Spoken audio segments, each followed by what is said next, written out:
E o Flamengo teve a chance de contratar Neymar, mas desistiu da operação. O vídeo de hoje do canal do Nicola traz mais detalhes e fala também sobre o Corinthians. Rodrigo Garro não gostou da decisão do Corinthians em relação à proposta do Zenit. Você vai saber tudo daqui a pouquinho. Preciso falar também sobre muros pichados no Palmeiras. Repercussão bastante ruim da derrota em casa para o Corinthians. Já Cédric Soares terá seu contrato renovado no São Paulo. Falo também sobre o Santos vendendo 2 mandos de campo do Campeonato Brasileiro. Para completar tudo sobre o sorteio da Libertadores da América, as últimas do mercado, bastidores, finanças e muito mais.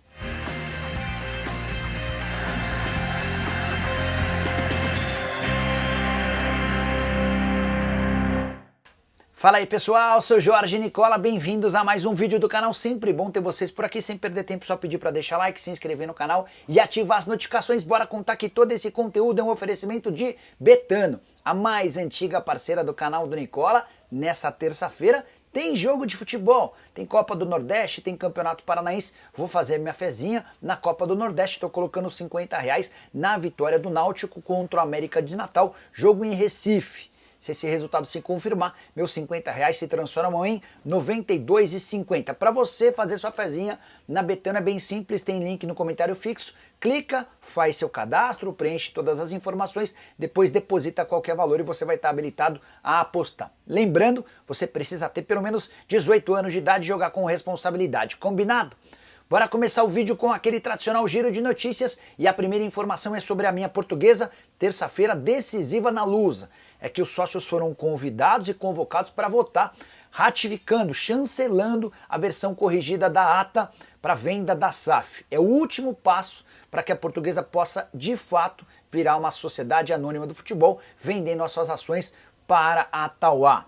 Quero falar também que Peñarol e Nacional, clubes uruguaios, estão propondo a disputa deles no Campeonato Gaúcho. Ideia que é apoiada inclusive pelo presidente da Associação Uruguaia de Futebol. Quero saber a sua opinião. O que você acha de 2 times grandes do Uruguai disputando o Campeonato Gaúcho?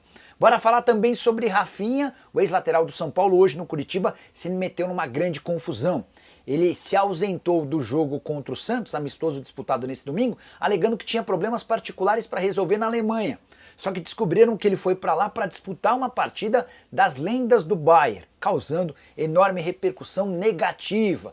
Para completar o giro de notícias, contar que Andrei Santos, volante revelado no Vasco, deve voltar para jogar de forma definitiva no Chelsea na próxima temporada. O jogador está emprestado ao Strasbourg, da França, e está entre os volantes que mais marcaram gol na atual temporada europeia. Bora mudar de assunto e falar sobre a audiência de Palmeiras 0, Corinthians 1. Primeira partida final do Campeonato Paulista, disputada no último domingo. A Record está esfregando as mãos. É que a emissora paulista teve quase 23 pontos de média, contra 11 da TV Globo. Dá para dizer que a Record deitou e rolou na concorrente com o futebol. A audiência foi tão grande que chegaram a ter picos de 26 pontos. Detalhe importante, a permanência na primeira posição do ranking de audiência para a Record se manteve mesmo depois do futebol. Das 18 até a meia-noite, a Record liderou o horário, algo inimaginável se não fosse pelo futebol, o que mostra que o Campeonato Paulista vai muito bem, obrigado, especialmente nessa reta final. Preciso falar também sobre Bahia e Internacional, para mim os grandes azarados do sorteio na Libertadores da América. Nessa segunda-feira em Luque, na sede da Conmebol, a gente conheceu os grupos da Libertadores e da Sul-Americana. Dá para dizer que os times brasileiros deram sorte, exceção ao Colorado e ao tricolor baiano, que caíram no mesmo grupo. Bora para a divisão dos grupos. Grupo A com o Botafogo. O Botafogo é bastante favorito ao lado do Estudiantes de La Plata, time argentino que investiu bastante, Universidade do Chile e Carabobo devem correr por fora. Flamengo aparece no grupo C e é o grande favorito a ser o líder. Imagino que a LDU deva ficar com a segunda colocação. Deportivo Táchira e Central Córdoba da Argentina correndo por fora. São Paulo está no grupo D, ao lado de Libertad, Tajeres e Aliança. Grupo bem mais equilibrado do que os outros, mas o São Paulo não precisa fazer grandes viagens nem deslocamentos, além de não jogar na altitude. Imagino o São Paulo classificado com Tajeres brigando pela segunda colocação. O grupo E tem Fortaleza, no mesmo grupo do Racing da Argentina, do Colo-Colo do Chile e do Atlético Bucaramanga.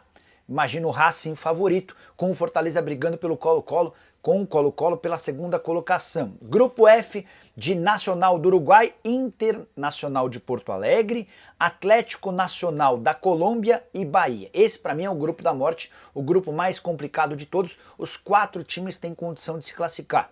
O Internacional ligeiramente favorito, o Atlético Nacional em franca recuperação, o Nacional do Uruguai que sempre joga de maneira muito forte e o Bahia que volta à fase de grupos da Libertadores depois de 36 anos de idade. Dá para dizer ainda que o Palmeiras se deu muito bem na Libertadores da América. O Verdão no grupo G pega Bolívar, Sporting Cristal e Cerro Porteño. O Palmeiras é talvez o maior favorito da principal pontuação. Ele deve ser aquele time que mais soma pontos se tudo correr dentro da normalidade. Preciso falar agora sobre o Santos, que vendeu 2 mandos de campo do Campeonato Brasileiro. Achei que as cifras foram ruins. Esse acordo começa a valer quando o Santos vai ao Couto Pereira para um amistoso contra o Curitiba nesse domingo. Vitória por 4-1 do Peixe. Por esses 3 jogos fora de casa, o Santos vai embolsar 3 milhões de reais, 1 milhão de reais para cada jogo. Disputar um amistoso contra o Curitiba no Couto Pereira a 1 milhão de reais é bastante legal. Mas vender 2 dos seus mandos de campo por 1 milhão de reais cada, tendo o Neymar em campo, para mim é um enorme equívoco. Os jogos ainda não foram confirmados nem escolhidos. Quais serão as partidas que o Santos abrirá a mão de atuar em casa para jogar fora? Se o Neymar ficar, por exemplo, até o fim da temporada, é possível cravar que o Santos tem potencial para faturar muito mais do que esse 1 milhão de reais livres de impostos. Só para completar o noticiário do Peixe, a notícia de que Pedro Caixinha deu 4 dias de folga aos jogadores santistas depois da vitória contra o Curitiba no Couto Pereira repercutiu bastante mal entre torcedores santistas.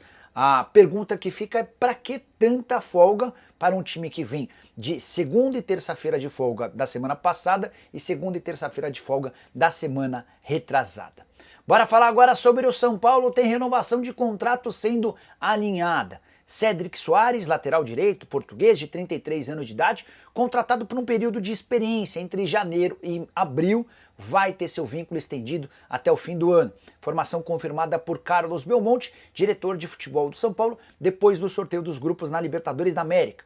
O Belmonte disse, abre aspas, o Cédric renova. Estamos muito felizes com o rendimento dele. Na verdade, já temos uma renovação automática, embora ambas as partes possam recusar. Mas a gente já tem um acerto, inclusive financeiro, para depois dos 3 meses, então a expectativa é de que ele renove. A única chance desse negócio melar é se o Cédric disser que quer voltar para a Europa ou não quer mais ficar no São Paulo. Algo bem pouco plausível, atleta que não tinha mercado na Europa e foi, entre aspas, resgatado pelo São Paulo. Só uma curiosidade, titular absoluto, foram 7 partidas no Paulistão, o Cédric chegou a contragosto do técnico Luiz Ubeldia, mas é importante dizer que a contratação do Cédric passa também pela relação que o São Paulo tem com o Evangelos Marinakis, o magnata grego que negocia a compra de uma parte das categorias de base do São Paulo. O Marinakis tem participação, é sócio de um dos representantes do Cédric, que havia feito esse pedido ao São Paulo. O tricolor aceitou, o Zubeldia num primeiro momento não gostou, mas no final das contas todo mundo aprovou o Cédric, que chegou com um salário bem baixo e vai ter direito a um vencimento bem melhor a partir da renovação desse contrato. Hora de falar sobre a pressão no Palmeiras. Verdão amanheceu nesta terça-feira com muros pichados em sua sede social. Isso tudo é reflexo da derrota em casa para o Corinthians 1-0 na primeira partida final do Campeonato Paulista. O Palmeiras vai precisar vencer por 2 gols de diferença na Neoquímica Arena para se sagrar campeão ou por 1 gol de diferença para levar a decisão para pênaltis. Os muros da sede social do Palmeiras apresentavam os seguintes dizeres: agora é guerra, 100% Felipão e porco campeão. Os funcionários do Palmeiras trataram de apagar todas essas pichações a partir das 7 horas da manhã. Também queria contar para vocês que nas redes sociais o nível de descontentamento do torcedor com Abel Ferreira tem crescido de forma surpreendente. O Abel, que sempre foi unanimidade entre torcedores do Palmeiras, graças aos 10 títulos conquistados desde 2020, vem sofrendo muitas críticas. A alegação é de que o Palmeiras já não é mais competitivo como em outros tempos, e mesmo depois de um investimento recorde de 440 milhões de reais, o Palmeiras tem enfrentado enorme dificuldade em marcar gols contra times grandes. Contra o São Paulo na semifinal do Paulista, o gol só aconteceu graças a um pênalti que não existiu. Contra o Corinthians, no primeiro jogo da final, também mais uma vez sem balançar as redes. Queria saber a sua opinião sobre o trabalho do Abel. Você acha que o trabalho é ruim? Pensaria em troca ou manteria até dezembro? Já uso o espaço para comentário para registrar sua opinião, beleza? Hora de falar sobre Rodrigo Garro, que coleciona duas grandes decepções no Corinthians de 2025. A primeira delas, a perda da camisa 10. Ele chegou a dizer de forma pública que não gostou, que preferiria ter continuado jogando com a 10 em vez de ganhar a 8, e essa mudança se deu graças a uma cláusula do contrato do Memphis que lhe garantia o direito de usar tal camisa. A segunda e talvez maior decepção do Garro nessa temporada diz respeito a uma proposta do Zenit. Clube russo, no último dia da janela de transferências do futebol russo, ofereceu 15 milhões de euros ao Corinthians para levar o Rodrigo Garro e pediu uma resposta em no máximo 12 horas. O Garro teria a chance de praticamente triplicar seus salários. Jogador que já tem 27 anos de idade e até a temporada passada, quando jogava no Tajeres, ganhava menos de 100 mil reais por mês. Foi por causa disso que o Garro pediu aos dirigentes corintianos que o liberassem. Ele disse que talvez fosse a grande chance de fazer seu pezinho de meia, algo que ele ainda não conseguiu. O Garro que chega ao Corinthians para ganhar 320 mil mensais e depois da boa performance na temporada passada, teve seus vencimentos aumentados para 820 mil. Importante lembrar que desses 820 mil, boa parte é perdida com tributos. Se a gente levar em consideração que o salário a que ele teria direito no Zenit era líquido, dá para dizer que ele triplicaria seus vencimentos. Mas o Corinthians, entendendo a importância do Garro, recusou a proposta do Zenit, causando uma frustração no meio. Não dá para dizer que o Garro joga incomodado ou nada desse sentido, mas na oportunidade ele havia pedido para ser negociado. Atleta argentino que tem sofrido muito com problema no joelho, tanto que ficou de fora da primeira partida final do Campeonato Paulista, temporada atual de 9 jogos, 1 gol e 2 assistências, desde que foi contratado, 62 partidas, 13 gols e 14 assistências. Bora fechar o vídeo para repercutir a informação do jornalista André Rizek. Ele contou em seu programa no Sport TV que o Flamengo teve a oportunidade de contratar Neymar antes de o atacante fechar com o Santos, mas por opção do Flamengo, mais especificamente de José Boto e Filipe Luís, o rubro-negro nem apresentou proposta para o craque brasileiro. A frase do Rizek foi a seguinte, abre aspas, a informação que eu tenho é que Filipe Luís e Boto não se interessaram quando houve a possibilidade de o Neymar voltar ao Brasil. Eles passaram dias pesquisando, conversando, ligaram para o Jorge Jesus, pesaram os prós e contras e agiram ou optaram por não avançar, fecha aspas. A informação confere. Fui checar essa história e posso garantir que quando decidiu rescindir o contrato com o Al Hilal, o Neymar deixou que os rubro-negros soubessem da possibilidade dele fechar com o Flamengo ou com o Santos. Mas o Flamengo optou por descartar tal negociação por decisão do técnico e do homem forte do departamento de futebol. O Boto chegou a ser perguntado em live com o Vene Casagrande na noite dessa segunda-feira a respeito do tema. Disse que gosta muito do Neymar, que entende que ele é um dos melhores do mundo, mas que preferiria não comentar tal assunto. Reforço. A informação do Rizek é a mesma que eu tenho.